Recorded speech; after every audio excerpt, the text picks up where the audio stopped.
Welcome everyone to the next session in our Youth Power series. We're so fortunate to be joined today by Urban Underground, an incredible community-based organization in Milwaukee focused on youth-led organizing for social justice. I want to introduce Charlene Moore, Zaria Tucker, Isaiah Jankuski, Kendall Harris, Rebecca Acosta, and Mia Moore. Thank you so much for being here. The Urban Underground team is going to start with an overview of their work, and then I'll follow up with a couple questions, but we'll have hopefully lots of time for questions and kind of discussion with the group.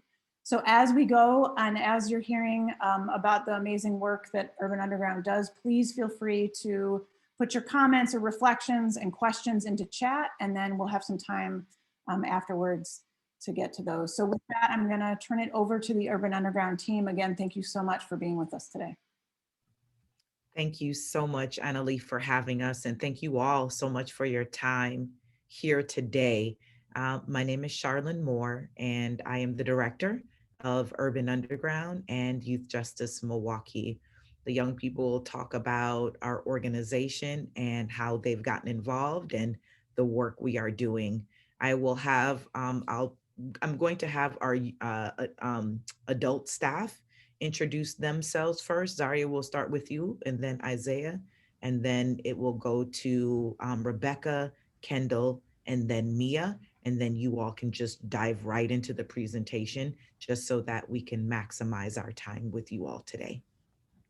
Hello, everyone. My name is Zaria Tucker. I'm a program coordinator with Urban Underground. I work directly with the youth, supporting them in their own social justice campaigns, mentoring, tutoring, and however else they may need my support.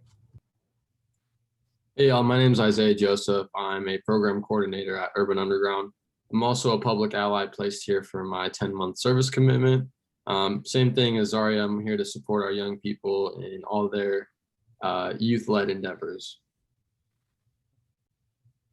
Hello, my name is Rebecca Acosta. I am a junior at Ronald Reagan High School, but I'm also an intern at Urban Underground.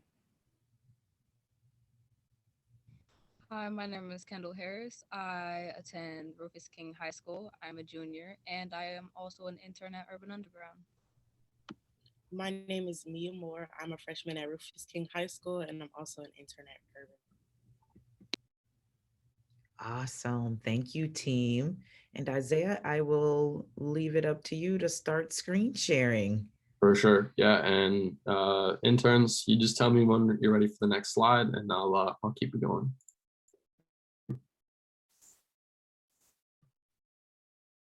Cool. Everybody can see, right? Okay. Awesome. Yes.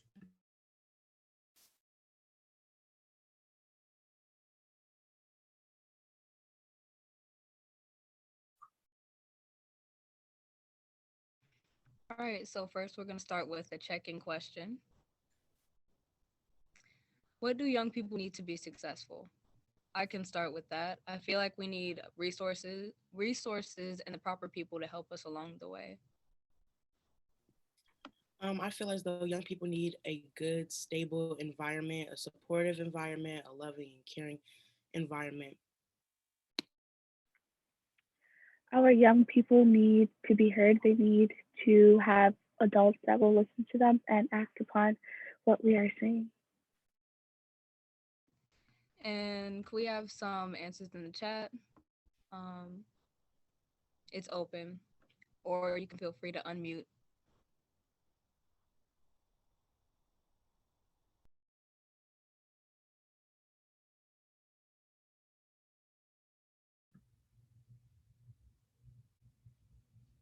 So really quick, I'm gonna jump in just really briefly. So there will be some opportunities for you all to just give some verbal feedback. Please don't be shy.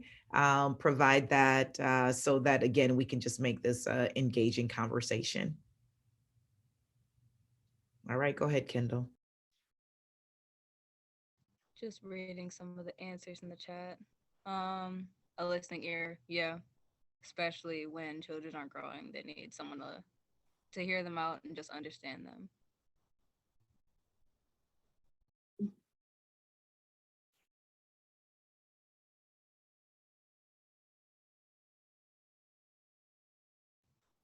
Yep, feedback about how they're doing.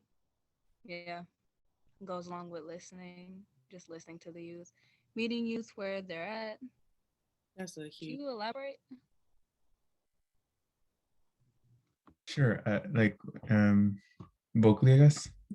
Meeting youth where they're at. I don't know. I feel like I'm a former youth worker and I hope to continue to be one. But I feel like a lot of times, I'm not too sure. I feel like youth are given these I don't know, like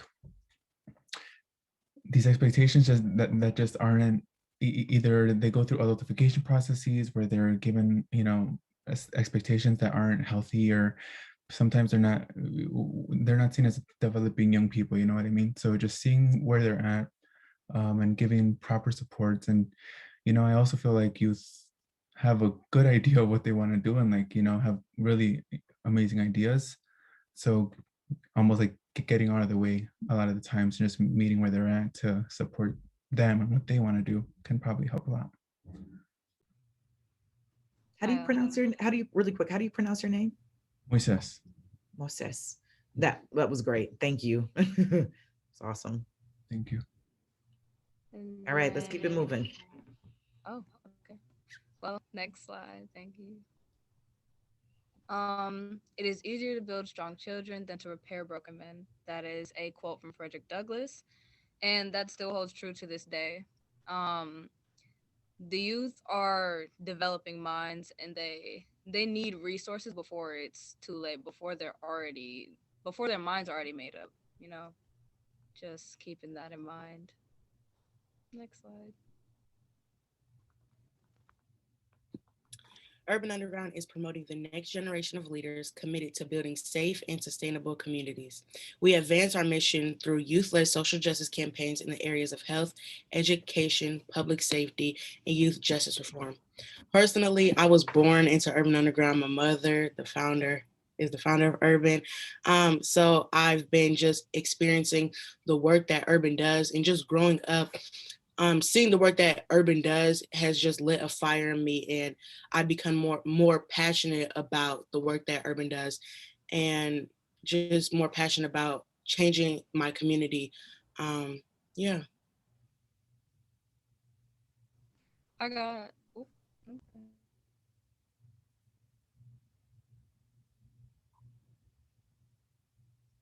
Kendall, did you want to elaborate on the last slide? Sorry. Yeah, I was just gonna say, I got into Urban Underground through mutual friends and just the sense of community and the things we learn really helped me growing up. You know, I was in Urban for a few years.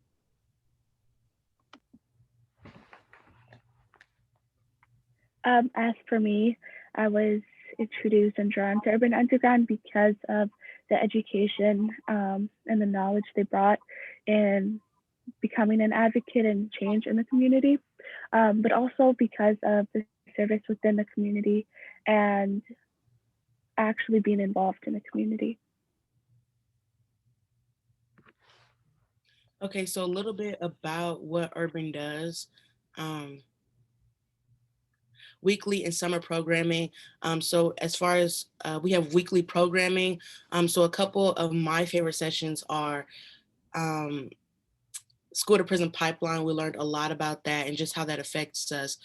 Also, systems of oppressions. That was another one, and that was a huge one on how that affected us as well.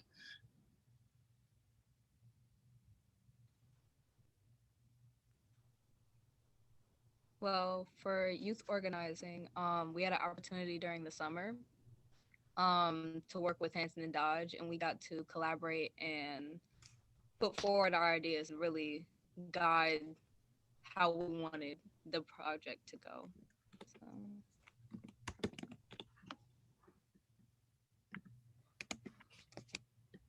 At Urban Underground, with education comes action within the community. So we have been working on a project currently that is empowering our voices and how we want to change our city, whether that's with youth jobs or beautifying the city or bringing a healing to Milwaukee Public Schools.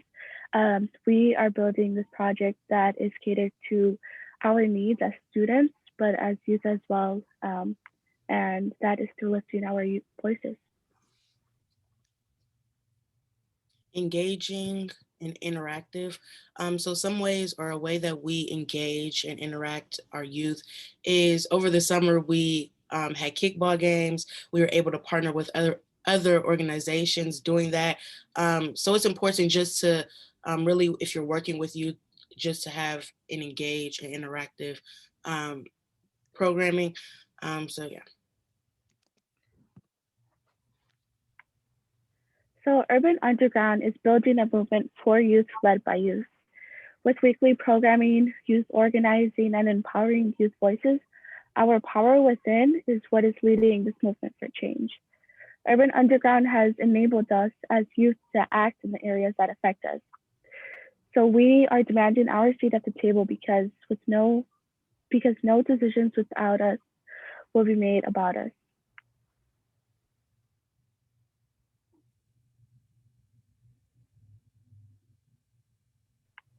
We cannot build a youth community without the help of our youth workers who support us in engaging and interactive ways. So working with youth is one of the most important jobs anyone can have. Youth workers have knowledge, skills, and personal attributes that are crucial in assisting young people to develop as responsible, capable, and caring people. So attributes of a youth worker, if we could have some people either come off mute or you can type it in the chat. What do you guys think are some attributes of people who work with youth or youth workers? What are some qualities? What do you guys think are some qualities of people who work with youth? I would say, hi, I'm Latoya. I would say patience and understanding. Yes.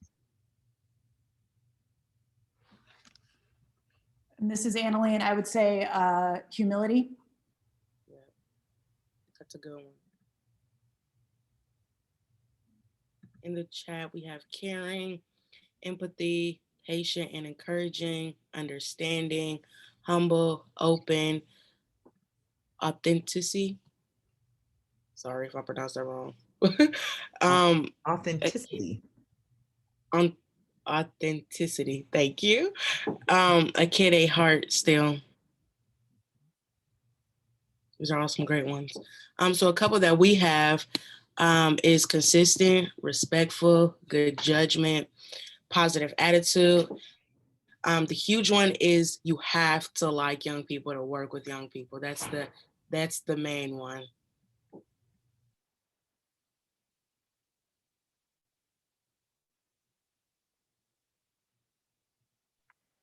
As stated previously, it is key for youth workers to have a pro-social behavior.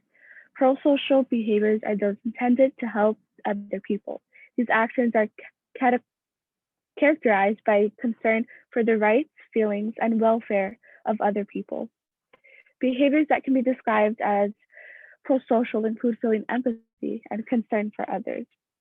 Furthermore, caring and being empathetic guides our comfortability as youth in working with adults. Youth are passionate, energetic, and optimistic, so it is important that the adults we are working with are able to replicate the same behavior, our behavior as pro-social.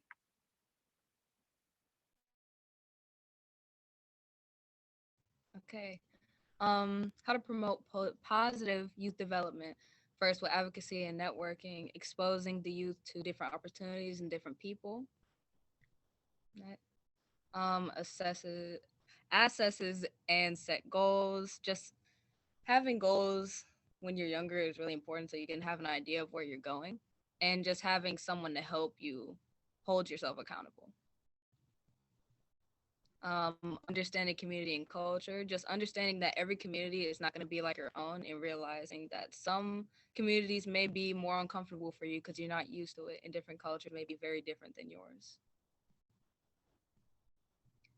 Accountability kind of goes into the last thing I said, and also holding the educators above us accountable, the people in charge accountable, just holding adults accountable. And also a safe space and a brave space. So just giving the youth a space to talk freely and to feel comfortable talking about the situations that they want to talk about.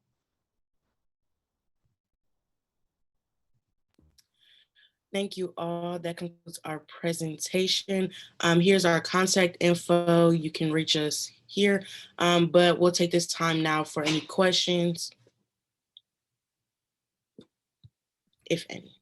Yeah, and before that, before we jump into the question and answer portion, and we can put this slide back up if Isaiah, if you can stop screen sharing just so that those that are on screen can kind of see us. We wanted to really take the opportunity to be able to model what we wanted to present to you all today. When we talk about young people, whether they're advocates or whether we're creating space for them to be in decision-making positions, it's important that we allow them to be the leaders with support, right? So with this presentation, I could have easily said, okay, Zaria and Isaiah, we have this presentation to do with DPI. It's 30 minutes, here's the topic. We could have easily done what the young people have done. However, what was important to us is because we always want to provide the training opportunity for the young people, because the more they do this, the better they get and the more comfortable they get. And so it starts in having opportunities such as this. And so we talked about what we were going to do.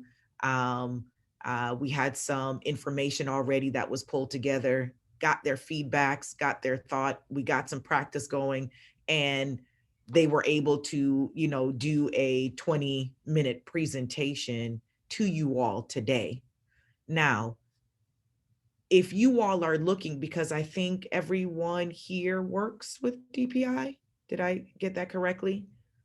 There are a few there's some UW-Madison as well, but mostly state level education. Mm-hmm.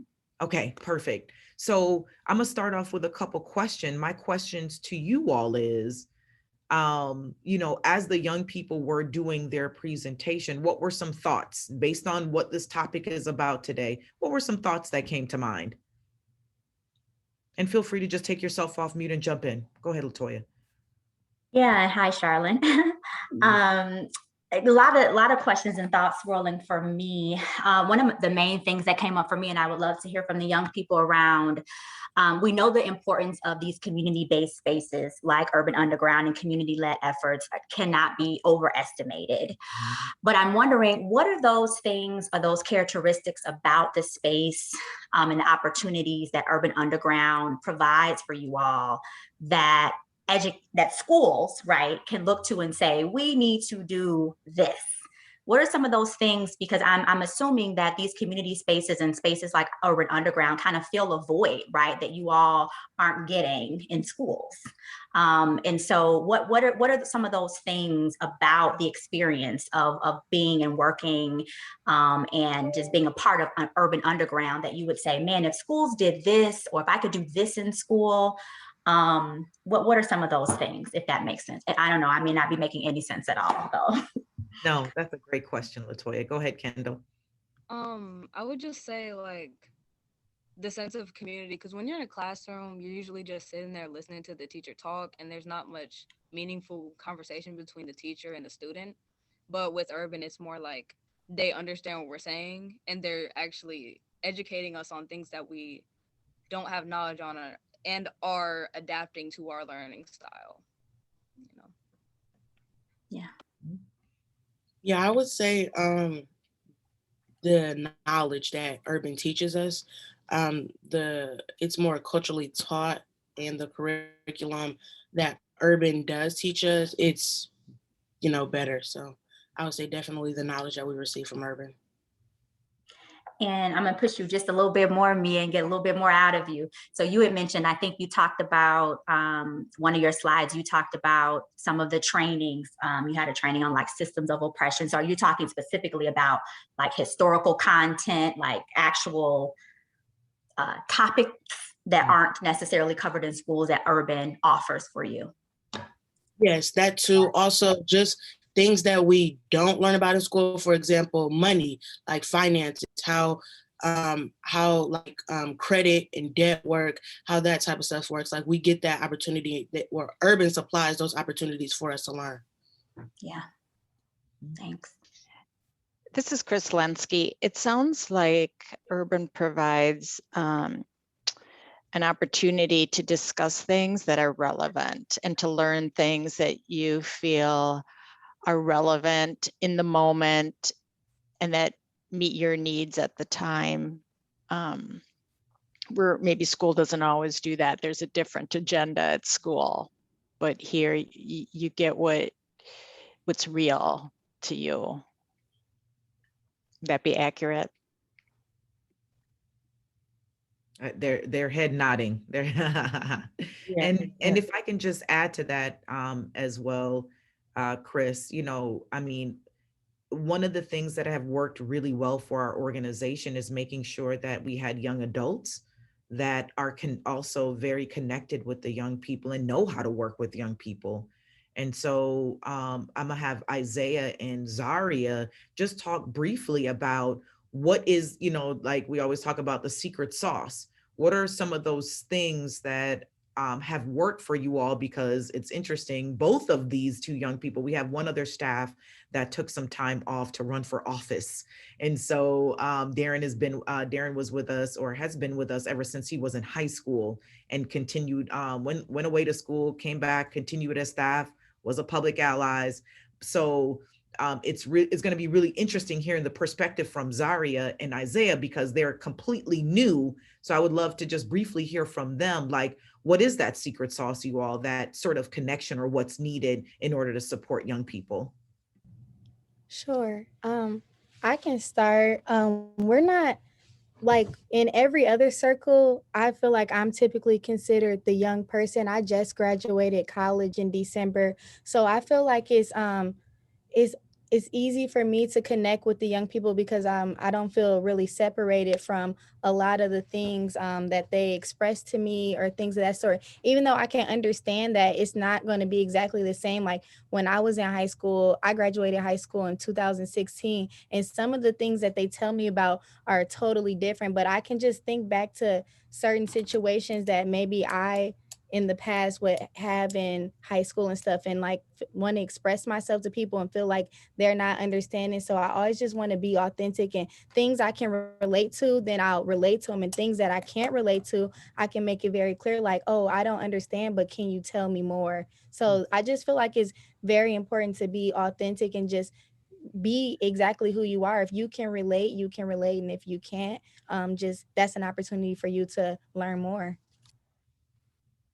Yeah, I think that's really wonderful, Zaria. I think, I don't know. I think it's a little bit of like, like Zaria was saying, being your authentic self, and just being like a normal human being, and just being like, well, I'm here to like help you learn about this thing that I'm also learning about. So let's figure this out together. I think one thing is we try to make things engaging and interactive, and so if we can do that, we want to take advantage of those opportunities. Zaria and I kind of like stay up to date on like news and current events, and so if there's something happening in the world, we're like, hey, let's talk about this because it relates to the subject that we're talking about today. And I think sometimes in school you're trying to meet these standards and get through the material just to get through it for the numbers. I mean, some schools may vary, but we have the flexibility here to be like, well, let's have this honest conversation. Let's take some time on it and really dive deep. But also just like trying to have a connection with our young people. I think I try to be as like funny and goofy as possible, and I might embarrass myself a lot of the times, but our young people deserve that. And I enjoy, getting out of my comfort zone. Kendall and I were having like a DJ battle the other day, and she was putting me on a new music, and I was like, hey, have you listened to this? And she was like, whoa, I haven't heard of this before, but like I want to check some of the stuff out. Let's make a playlist. And so being able to take time and get to know your young people is extremely important. Yes. And one thing I would like to add is just being able to listen. because young people will definitely let you know everything they like or that they don't like. So just like, just taking the time to listen to them and ask them, like, I know after sessions, we'll have meetings with the young people, like, how did you feel about last night's session? Or is there anything that you feel like we can improve upon? Or what did you like most about it? So just really listening to them and then taking their feedback and using it to be better the next time. Thank you. Mr. Contreras. Thank you. So thank you all for your presentation. I think you did really well. And you all being presenters really shifts our focus as educators, youth workers, and older folks in general. We usually always talk about youth, even without them being in the room. So it's nice to be able to uplift your voice and question older folks and what they do, or what we do rather. I was wondering what you all believe it takes to be able to effectively hold adults accountable, especially when we think that we're right all the time. Or if it's easier, do you have any stories or examples where you've been able to hold adults accountable in a successful way?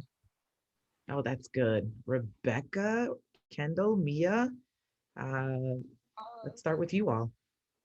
Uh, I have an example of when we held adults accountable. It was during the summer, and we had a specific educator that wasn't really meeting our requirements, and and we weren't really comfortable with the way he was teaching, and so we just kind of held him accountable, even though the outcome is not it wasn't that great, but like still being able to hold adults accountable. Yeah. No, and if I can just add to that, because that's an amazing question. Yes, so Urban Underground, we don't have a specialty in every area. And so the beautiful thing is we partner with other people that do. And so I'm always willing, especially with new partners, to give them a try, right? And this particular partner had never worked with young people, but the content of the material of what he wanted to present like sounded really good. And so we were like, okay, we're going to try this. And after a few sessions, I think we probably went about maybe 2 weeks, maybe 3. And they were like, you know what, Miss Charlene, this isn't working. And I could have been like, well, you know what, we're going to do this. Who cares if you like it or not? It's going to, he's going to come and he's going to finish out the rest of the summer. It was a hard decision because, and I knew as well that he didn't have a knack for working with young people, but I had to be able to listen to them telling me this because we like to get feedback, and we had to move on it and say, to that partner, thank you so much for your time. However, from the feedback that we're consistently getting back from the young people, we're going to discontinue our relationship, and, you continue to work on your craft. But it was such a pivotal learning moment, for us, that we have to continue. When young people say things, if we're not as adults listening to them, then it loses trust. Like, well, it doesn't matter what I say, I'm just going to do what I want to do, So that was absolutely important for us. Great example. That was a great example, Kendall. Mia or Rebecca? Another example. Hold on 1 second, Mia. Let me let Rebecca go and then I'll let you jump in. Okay. So I would say, like, having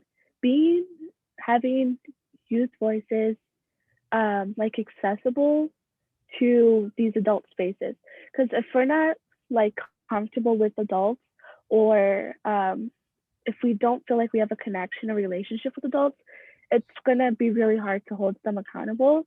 Like, if we're not in close proximity to adults, we can't just, like, it's gonna take a lot of our power to hold these young people accountable. So, like, with that example, I know Kendall was comfortable enough to share with Ms. Charlene that they did not like this educator. So I think it starts with just that relationship and having those youth voices in these adult spaces. Awesome. Thank you, Rebecca. Go ahead, Mia. My example was over the summer, we had a staff person, and they were very talkative, we were trying to get on with session. But as Rebecca said, it does come with that relationship. So I was able to just hold them accountable by saying, let's move on, like, because they were just laughing and laughing. But yeah.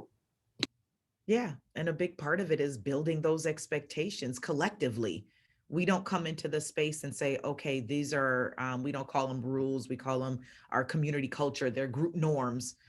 We come in, and we say, okay, how are we going to work together collectively? How are we going to, if we're going to be together, what are some group norms that we all need to hold each other accountable to? And so when young people are part of that building process, you have a layer that they're more apt to, feeling like this space belongs to them as much as it belongs to everybody else.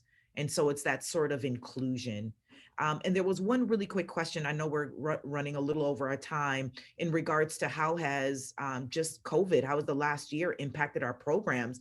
And just like many programs, throughout the city and across the country, it has impacted us greatly because young people are, creatures that are, they love the connection. They, so like school, like, a lot of young people just love going to school because it's that other human connection with other people. It's that social interaction, right? And so young people were, really forced to disconnect from what's normal or natural, to them. And, even though we have, the phone, right? And, young people can connect on social media, it's not necessarily the same as being able to meet up at the mall in person, or, hey, we're going bowling. It's really, it really impacted quite a few of our, young people, where some young people were like, I just can't do the virtual world. I just can't do this, and so our numbers dropped, and we did. I mean, my staff are amazing individuals where, there are some people that don't come connect with us weekly, but the staff still connects with them just to see how they're doing, just to check in.